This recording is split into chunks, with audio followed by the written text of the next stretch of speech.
dalam pembelajaran daring.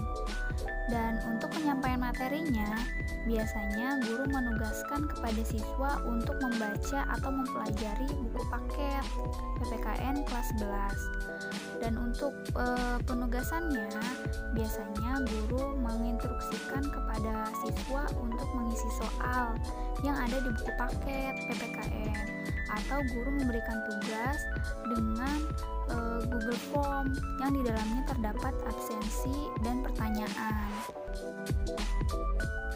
Dan terkadang dalam penyampaian materinya, guru membagikan link video dari YouTube tentang pembelajaran yang dipelajari di minggu tersebut.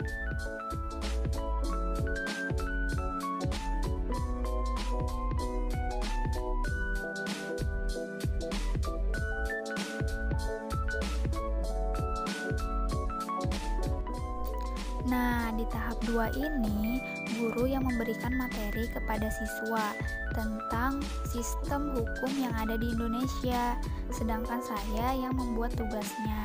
Dan tugasnya itu dibuat di Google Form. Di sini saya membuat absensi dan tugas di Google Form.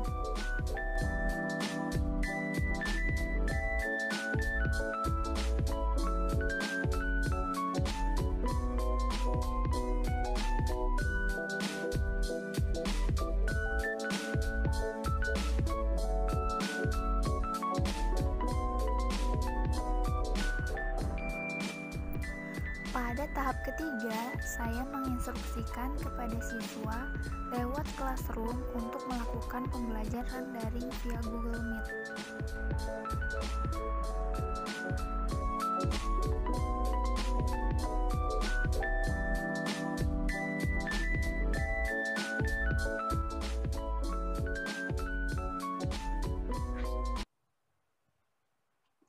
Assalamualaikum warahmatullahi wabarakatuh. Waalaikumsalam warahmatullahi wabarakatuh. Warahmatullahi wabarakatuh. Ya, selamat siang semuanya. Siang, Bu. Yang Bu. Gimana? Apa kabar hari ini? Alhamdulillah baik. Semoga kalian selalu diberi kesehatan oleh Allah Subhanahu wa Ta'ala ya. Nah, di tengah kalian jangan patah semangat belajar ya di tengah pandemi seperti ini. Semoga kalian selalu semangat belajarnya walaupun belajar di rumah. Nah, sebelum kita memulai pembelajaran hari ini, alangkah lebih baiknya kita berdoa terlebih dahulu ya menurut agama dan kepercayaannya masing-masing. Boleh dipimpin sama Ardi, pimpin doa boleh. Sok. Oh iya, berdoa mulai. Nah.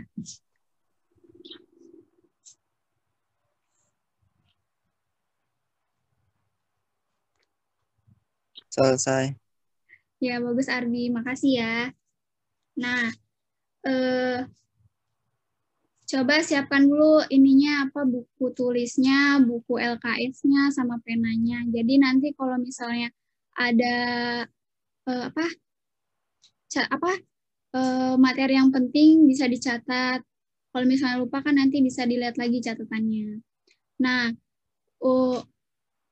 untuk teman kalian yang belum hadir, coba di-PC-in lagi teman-temannya, ditanyakan kenapa belum bisa masuk ke pembelajaran hari ini. Coba ya, dan untuk kalian yang hadir nanti silahkan isi absen, nanti linknya kakak kasih via WhatsApp ya di grup absennya. Nah, langsung aja ya mulai pembelajaran kali ini.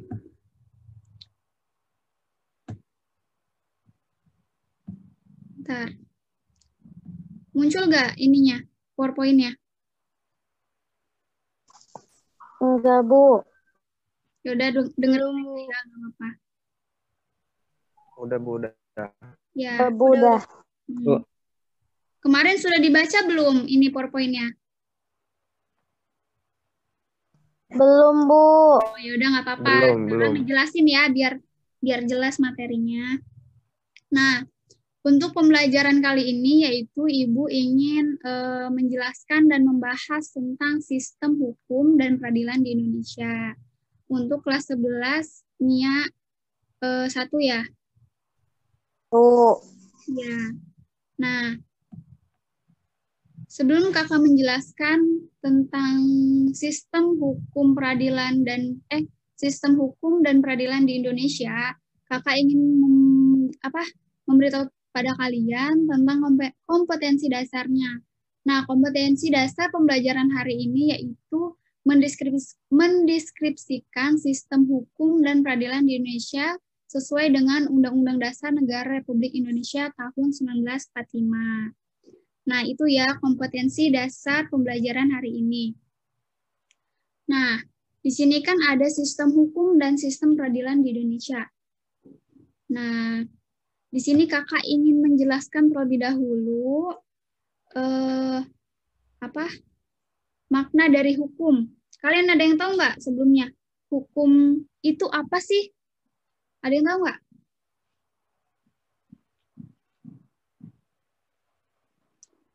Hukum.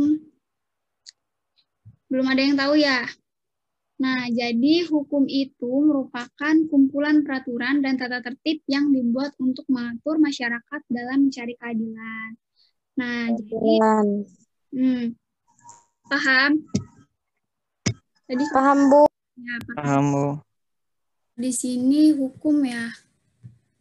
Nah, kalau kata seorang filsuf, ada seorang filsuf yang mengatakan bahwa hukum itu ibarat pagar di kebun binatang. Kenapa? Karena kenapa orang itu bisa berkunjung ke kebun binatang? Karena mereka yakin ada pagar yang membatasi antara liarnya kehidupan binatang dengan para pengunjung. Jika tidak ada pagar, maka memisahkan jika tidak ada pagar gitu ya, bakalan nantinya hewan buas itu bakal bisa mengancam gitu pengunjung. Jadi ibaratnya hukum itu ibaratnya itu seperti pagar gitu yang membatasi antara pengunjung dengan binatang buas. Nah, contohnya nih kayak kita nih ada peraturan lalu lintas. Kalau misalnya kita nggak ada peraturan lalu lintas, otomatis nggak ada arah ke kanan itu arahnya kemana, arah ke kiri itu arahnya kemana, dan kalau misalnya nggak ada peraturan lalu lintas, tidak ada juga lampu merah ya, misalnya lampu merah di perempatan. Kalau misalnya nggak ada lampu merah di perempatan, maka nantinya bakal semrawut ya, bakal ada kecelakaan gitu, Iya, karena Bu. tidak adanya peraturan lalu lintas. Jadi seperti itu makna dari peraturan. Nah, di sini juga ada unsur dari peraturan itu sendiri. Nah, peraturan itu mengenai tingkah laku manusia dalam pergaulan masyarakat. Lalu, peraturan itu dibuat dan ditetapkan oleh badan-badan resmi yang berwajib. Terus ada juga peraturan itu bersifat memaksa. Nah, sanksi terhadap pelanggaran peraturan tersebut adalah tegas. Jadi gitu ya. Nah, lanjut.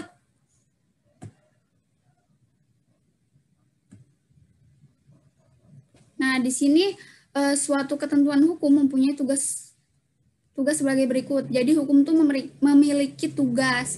Nah, tugasnya ini yaitu menjamin kepastian hukum bagi setiap orang di dalam masyarakat.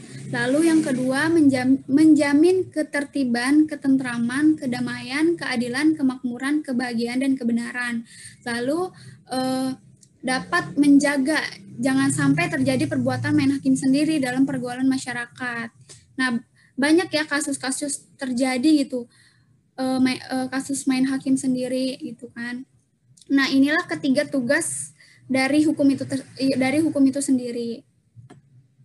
Nah, ada lagi di sini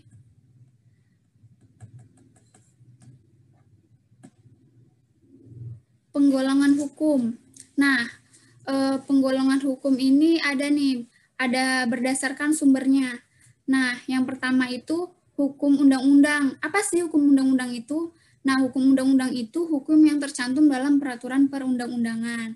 Nah, ada juga hukum kebiasaan, yaitu hukum yang terletak dalam aturan-aturan kebiasaan. Terus ada juga hukum traktat. Nah, hukum traktat ini hukum yang ditetapkan oleh negara-negara di dalam suatu perjanjian antar negara traktat. Jadi, hukum traktat ini berlaku pada negara yang memiliki perjanjian. Misalnya Indonesia dengan Malaysia memiliki perjanjian. Nah, itu namanya hukum traktat antara negara ya. Terus ada lagi hukum jurisprudensi. Nah, apa sih hukum jurisprudensi ini? Hukum jurisprudensi itu hukum yang terbentuk karena keputusan hakim. Nah, jadi itu hukum penggolongan hukum berdasarkan sumbernya. Ada juga di sini penggolongan hukum berdasarkan tempat berlakunya. Nah, di sini ada hukum nasional, yaitu hukum yang berlaku dalam wilayah satu negara tertentu. Misalnya nih, hukum nasional tuh misalnya di negara Indonesia. Jadi hukum itu berlaku di negara itu saja, misalnya negara Indonesia. Itu namanya hukum nasional. Lalu yang kedua ada hukum internasional. Nah, hukum internasional ini yaitu hukum yang mengatur hubungan hukum antar negara dalam dunia internasional. Hukum internasional ini berlaku secara universal, baik secara keseluruhan maupun terhadap negara-negara yang mengikat dirinya pada suatu perjanjian internasional atau traktat. Nah, traktat ini seperti perjanjian ya. Jadi hukum internasional itu hukum antar negara. Kalau hukum nasional itu hukum negara, misalnya berlaku di Indonesia saja. Kalau misalnya hukum internasional itu hukum yang hukum antar negara, misalnya berlaku pada negara Indonesia, Malaysia, Filipina yang memiliki perjanjian atau traktat. Jadi seperti itu ya. Nah, di sini ada hukum asing. Hukum asing yaitu hukum yang berlaku dalam wilayah negara. Terus ada juga hukum gereja. Nah, hukum gereja ini kumpulan-kumpulan norma yang ditetapkan oleh gereja untuk para anggotanya. Nah, sampai sini paham nggak?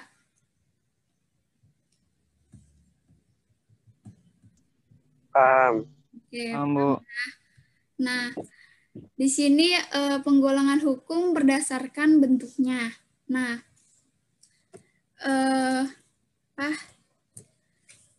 ada hukum tertulis dan ada hukum tidak tertulis. Kemarin ada ya di soal pilihan ganda materi ini. Nah, hukum tertulis itu hukum yang dibedakan atas dua macam. Jadi ada dua macam ya di hukum tertulis itu. Nah, yang pertama ada hukum tertulis yang dikodifikasikan. Dikodifikasikan itu maksudnya dibukukan ya. Nah, hukum tertulis yang dikodifikasikan atau dibukukan itu hukum yang disusun secara lengkap, sistematis, teratur, dan dibukukan sehingga tidak perlu lagi peraturan pelaksanaannya. Misalnya, kitab undang-undang hukum pidana, kitab undang-undang hukum perdata, dan kitab undang-undang hukum dagang. Jadi hukum tertulis itu ada yang dibukukan. Terus ada juga hukum tertulis yang tidak dibukukan atau dikodifikasikan, yaitu hukum yang meskipun tertulis tetapi tidak disusun secara sistematis, tidak lengkap dan masih terpisah-pisah, sehingga sering masih memerlukan peraturan pelaksanaan dalam penerapannya. Misalnya undang-undang, peraturan pemerintah dan keputusan presiden. Itu ya, ada juga nih peraturan daerah misalnya kayak gitu. Jadi hukum tertulis itu ada dua, yang dibukukan dan yang tidak dibukukan. Nah, di sini juga ada hukum tidak tertulis. Hukum tidak tertulis itu hukum yang hidup dan diyakini oleh warga masyarakat serta dipatuhi dan dibentuk menurut prosedur formal tetapi lahir dan tumbuh di kalangan masyarakat itu sendiri. Nah, itu hukum tidak tertulis. Lalu di sini ada penggolongan hukum berdasarkan waktu berlakunya. Nah, penggolongan hukum berdasarkan bentuk berlakunya ini ada dua, yaitu hukum positif dan hukum negatif. Apa sih hukum positif ini? Nah, hukum positif ini yaitu hukum yang berlaku sekarang bagi suatu masyarakat tertentu dalam suatu daerah tertentu. Misalnya, Undang-Undang Dasar Republik Indonesia tahun 1945. Terus Undang-Undang Republik Indonesia nomor 12 tahun 2006 tentang Kewarganegaraan Republik Indonesia. Nah, jadi hukum positif itu hukum yang berlaku saat ini, yang berlaku sekarang gitu di masyarakat. Nah, kalau hukum negatif, hukum yang diharapkan berlaku pada waktu yang yang akan datang, misalnya rancangan undang-undang atau RUU. Nah, jadi bedanya itu kalau hukum positif itu hukum yang berlaku sekarang di masyarakat.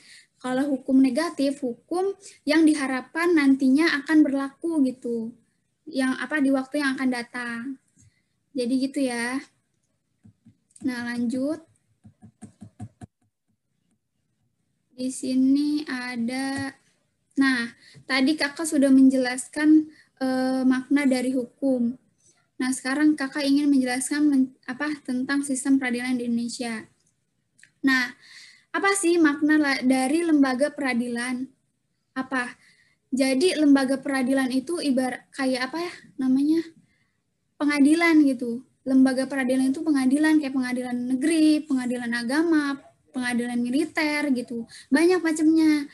Jadi lembaga peradilan itu pengadilan. Nah, oke, sempat ngilang sedikit ya. Masih kedengeran nggak suara Teteh? Masih. Iya. Masih. Tadi kendala sinyal. Lanjut ya. Bentar, share dulu.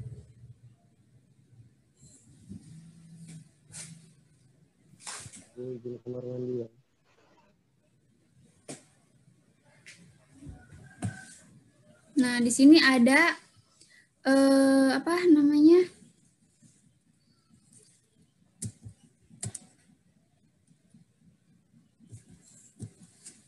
makna lembaga peradilan. Nah, tadi kakak udah bilang ya, kalau lembaga peradilan itu seperti pengadilan. Ada pengadilan agama, pengadilan negeri, pengadilan militer, banyak macamnya. Nah, lembaga peradilan atau pengadilan itu badan atau organ yang melaksanakan peradilan. Apa sih peradilan ini? Nah, jadi peradilan ini suatu proses yang dijalankan di pengadilan yang berhubungan dengan tugas memeriksa, memutus, dan mengadili perkara. Nah, jadi peradilan itu proses proses yang berhubungan dengan tugas memeriksa, memutus, dan mengadili perkara.